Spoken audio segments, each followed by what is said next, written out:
Okay, so here we are in Ableton where I've created a new project and inserted a new audio track.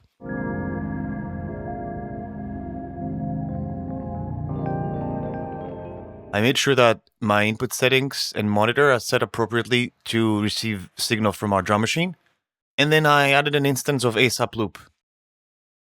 What I also did was assign the parameters of the UI onto my MIDI controller here, where pressing this button will trigger synced recording, pressing this button will trigger instant recording, rotating this encoder will change the loop length, and then this would be the filter control for our live signal. This will be the filter control for the looped signal, and this would be the control for the crossfader. For this use case, I'll show a couple of examples on how I use ASAP Loop with drum machines.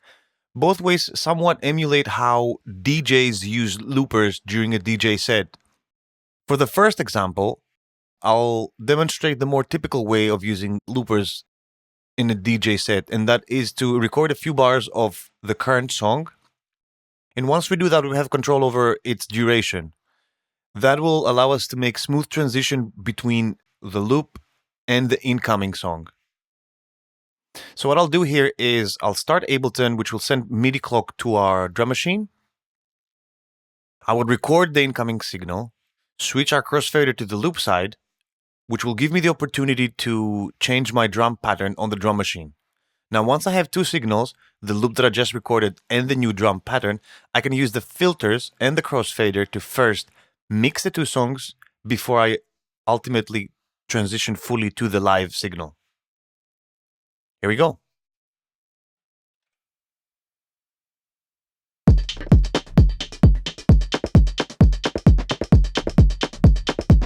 So I'll set my loop length to 2 bars and hit sync recording. Once recording in progress has switched off, that means we've captured our loop and therefore we can transition to the loop side. Now we're listening to the loop and I can go ahead and change my drum pattern.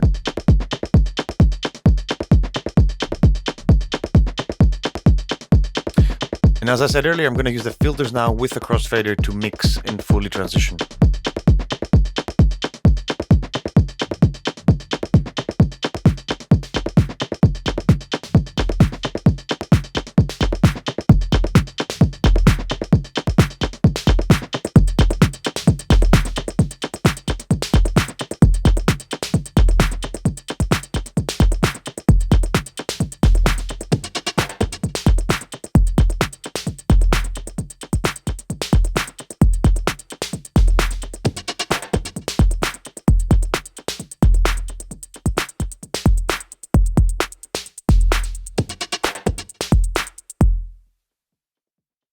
For the second and last example for this video, I'll do something different.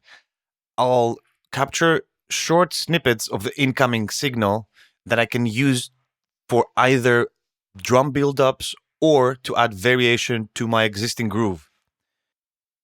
What we'll need to do is set our loop length very low, so 1/16, 1/8, or 1/4 will work, and we can use either of the two recording modes, each one, of course, providing different results.